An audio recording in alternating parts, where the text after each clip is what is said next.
կլինեն, տեղական ինքնակառավարման մարմիններում կլինեն, այդ մարմիններում վստահորեն կարող է ծանոթանալ դրանց։ Ես ուրախ եմ, որ այդ հետաքրքրել է այդ հարցը։ Շատ ճիշտ հասկացա, որ այդ 100,000 օրինակը միայն պետական մարմինների համար է նախատեսված։ Եթե լսեցիք վարչապետի խոսքը, ասաց, որ պետական մարմինների, տեղական ինքնակառավարման մարմինների, գրադարանների, ուսումնական հաստատությունների, այս բոլորում դրանք կլինեն, այսինքն դա այն պատկառելի քանակությունն է, որի պարագան բոլորը կարող են դրան։ Դուք կարծում եք բոլորը կցանկանան կարդալ, որ հենց 100,000 օրինակով էլ Ձեզ ասեմ, հնարավոր է մի փոքր քիչ լինի, ավելի շատ տպվելու անհրաժեշտություն լինի, պարոն Թովմասյան։ Ինչը քիչ լինի ավելի։ Քանակը 100,000 օրինակը։ Քիչ լինի, դրանից հետո եթե քիչ եղավ, կառավարությունը կարող է կրկին անդրադառնալ, եթե եղավ դրա պահանջարկը տնտեսական առումով տպարանները կարող են անդրադարձ կատարել, այս դեպքում տպագրել ոչ պաշտոնական տարբերակներ։ Կարծում եք այդքան կհետաքրքրի հանրությանը կարդալ։ Գիտեք, հիմա ինչ ասեմ, կարծում եմ, թե չեմ կարծում։ Կարծում եմ, որ հիմնական օրենքն է եւ այսպես թե այնպես չկա մի մարդ, որին չառնչվի, որը սահմանադրության հետ մի օր չառնչվի։ Այս որ ունենալը շատ կարևոր է։ Գիտեք ինչ, ես ընդհանրապես չեմ մասնակցել այդ process-ներին, չեմ էլ հետևել այդ process-ներին, օբյեկտիվ պատճառներով, ես եղել եմ այդ կարճ ժամանակահատվածում հիվանդանոցում, ծնողիս հետ կապված, ուստի թույլ տվեք այդ հարցին չպատասխանել, որտեղ չունեմ տեղեկություն։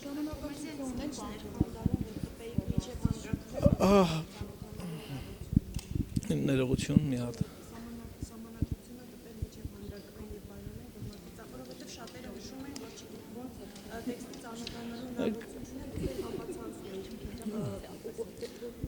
Ես երբեք համացանց չեմ ուղղորդել, երբեք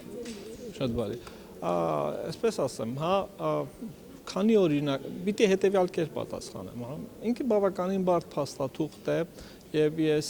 համարում եմ ճիշտ, որ մենք սահմանադրության փոփոխությունների արդյունքում Սահմանադրության փոփոխության երկու տարբերակ ենք նախատեսում եւ պարլամենտի կողմից դրա փոփոխություն եւ հիմնական սահմանադրական կարգի հիմունքներ, հիմնական իրավունքներ, ազատություններ հանրաքվեի։ Կան երկրներ, որոնք ընդհանրապես արգելում են սահմանադրությունը հանրաքվեի միջոցով ընդունելը, որտեղ համարում են, որ այո, դա բարդ փաստաթուղթ է եւ թողներող լինեն մեր բոլոր շարքային քաղաքացիներ, ասենք որոնք ոչ իրավաբան են եւ դժվար է ամբողջության մեջ գնահատել սահմանադրության բոլոր նորմերը եւ դրա համար էլ հրավիրվում են կամ սահմանադրական ժողովներ կամ այդ իրավունքը վերապահվում է պարլամենտին, դրանք ընդունելու։ Այս առումով, բայց ասել, որ այս պատճառով չպետք է բաժանվել, չէ, որոշակի քանակությամբ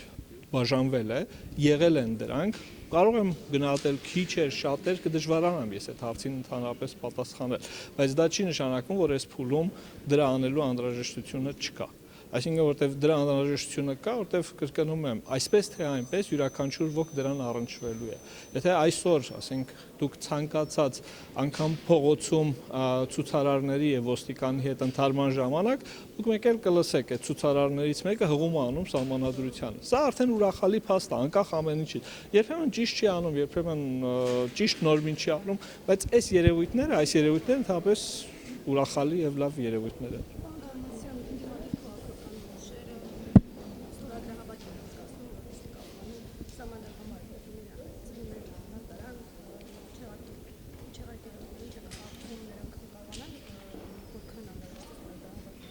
Ես ձեր հարցին ոնց պատասխանեմ, ես ինչ եմ կարծում կկարողանամ, թե չեմ ես ընդդիմադիր դաշտում չեմ, ես այդ հնարավորությունները չգիտեմ, ես պատգամավորների այդ բանակցություններ չեմ վարում, ես պատգամավորների կարծիքները չգիտեմ, ուստի այդ հարցին չեմ կարող պատասխանել։ Այո, ոչ շոուի մասնակից էիք եւ անցակ տարբեր համայնքներով, հիմա տեսեք այդ փոքրիկ գյուղերում նույնիսկ այսպես թվերն էլ որ նայում ես, երևում է, որ եւ լցոնումներ են եղել եւ կեղծիքներ։ Հիմա ամոթ չի, որ այդ մարդկանց դեմքին նայելով կարոզել եք այսպես արդարությունից, օրենքից եք խոսել, հիմա այնտեղ մարդիկ տեսել են այդ լցոնումների խայտառակ պատկերը։ Ես որպես հեղինակ, ես կարոզել եմ այն, ինչ որ տեքստում է գրված։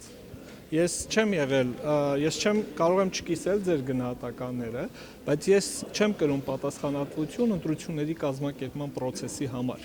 Ես դրա պատասխանատուն չեմ եւ ձեր հարցի հասցեատերը չեմ։ Ես պատասխանատու եմ որպես Սահմանադրական բարեփոխումների հանձնաժողովի անդամ Սահմանադրության տեքստի որակի համար։ Սահմանադրության բովանդակության համար, բայց process-ի համար կներեք, ես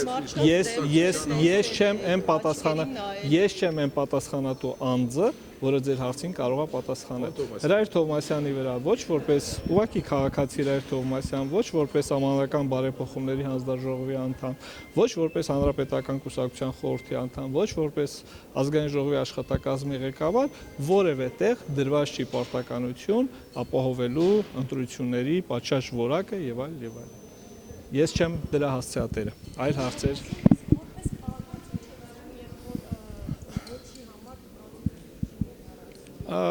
Վատ եմ զգում, չի կարելի նման բաներ։ Դա անթույլատրելի է։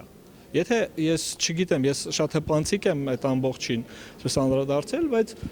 դա անթույլատրելի երևույթ է։ Չի կարելի նման բան ընդհանրապես։ Հիմա ինչ եք ուզում ձեր հարցին պատասխանել։ Ովքեր պետք է բոլոր նրանք, ով այդ պատճառով միջամտություն են ունեցել։ Ով այդ մարդուն այդ պատճառով հանել են, եթե ձեր ասածը իրականությանը համապատասխանում է։ Ես որտեվ չգիտեմ, բայց այոյի կամ ոչի համար ինչ որ մեկին հանել, ինչ որ քվեարկությունը այս կամ այն կերպ անել, որտեվ գիտեք, վերջին հաշվով ես որքան էլ կողմ լինեմ տեքստին, որքան էլ ջանքեր գործադրած լինեմ, որքան էլ դուք ասելու անկուն գիշերներ անցկացած լինեմ, բայց եթե ես չեմ կարողացել ընտրողներին համոզել, որ սա ճիշտ է, որ սրա բովանդակությունը նպաստելու է մեր երկրի զարգացմանը, մեր խնդիրների լուծման համար լավագույն բանալիները հենց գտնվում են այս համանadrության մեջ, ապա ժողովուրդն է որոշել։ Ճիշտ է որոշել, սխալ է որոշել, ես կարող եմ տանը նստել, բարկանալ կամ հարցազրույց տալ, բայց ես պարտավոր եմ հաշվի նստել այդ կարծիքի հետ։ Ոչ ոք չի ասել, որ եթե ուսուցիչ է, պիտի կողմ քվեարկի։ Ոչ ոք չի ասել, եթե, չգիտեմ, գլխավոր մասնագետ է վարչության պետը, պետք է կողմ քվեարկի։ Այդ դեպքում եկեք, եթե այդպես է, միանգամից որոշենք, ասենք, այսքան պետական ծառայող կա, այսքան կողմ սահմանադրության, այդպես չի, չէ՞։ Եթե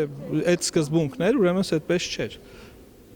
Ուրիշ հարցեր, շնորհակալություն։ Մի հարց էլի